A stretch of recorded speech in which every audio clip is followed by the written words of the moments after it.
Hi friends, welcome to my channel Bunny Honey vlog. ఈరోజు మనము fish fry తయారు చేద్దామండి. దానికి కావాల్సిన పదార్థాలు చేస్తూ చూద్దాము. ఇవిగోండి, ముందుగా బాగా కడిగి పెట్టేసి అందులో 2 టేబుల్ స్పూన్ల కారము, 1 స్పూన్ మైన పసుపు, ఒక 1.5 స్పూను ఉప్పు వేసేసి బాగా కలిపేస్తున్నానండి. ఈ మొత్తం కలిపేసి ఒక 10 నిమిషాలు పక్కన పెట్టేద్దాము.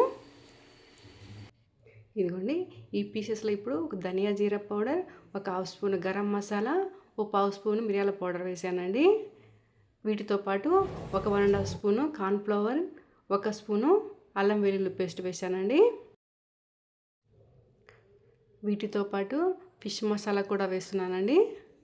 ఈ మొత్తము ఫిష్కి బాగా పట్టేటట్లుగా మొత్తం కలిపేసేయాలండి.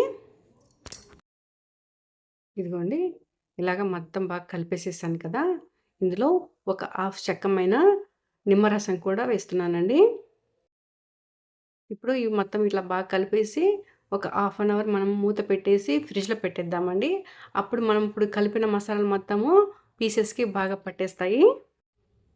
ఇదిగోండి, ఒక 1/2 అవర్ తర్వాత పీసెస్లు ఇలా రెడీ అయిపోయాయి. ఇప్పుడు మనము ఒక చిన్న పెనం పెట్టేసి అందులో ఆయిల్ వేసానండి. ఇప్పుడు ఆయిల్ వేడైంది. ఇప్పుడు పీసెస్ వేస్తున్నాను. ఈ పీసెస్ని మనము సిమ్ టు మీడియంలో పెట్టేసి కాస్త 2 వైపులా బాగా ఫ్రై అయ్యేలాగా బాగా వేయించుకోవాలండి. నేను షాలో ఫ్రై చేస్తున్నానండి. ఇలాగా మొత్తము టర్న్ చేస్తూ లోపలంతా కుక్ అయ్యేటట్లుగా చూసుకోవాలి.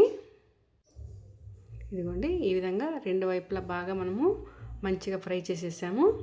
ఇదిగో ఇప్పుడు పీసెస్ తీసేసి ఇదే విధంగా ఉన్న పీసెస్ కూడా ఇదే విధంగా ఫ్రై చేసేసుకుందామండి. ఇంకా కర్రీతో అవసరం లేకుండా ఒట్టి పీసెసే తినేసేయచ్చు అండి. ఓకేనండి, మీకు నా ఈ వీడియో నచ్చినట్లయితే లైక్ చేసి, షేర్ చేసి, సబ్స్క్రైబ్ చేయండి. Thank you.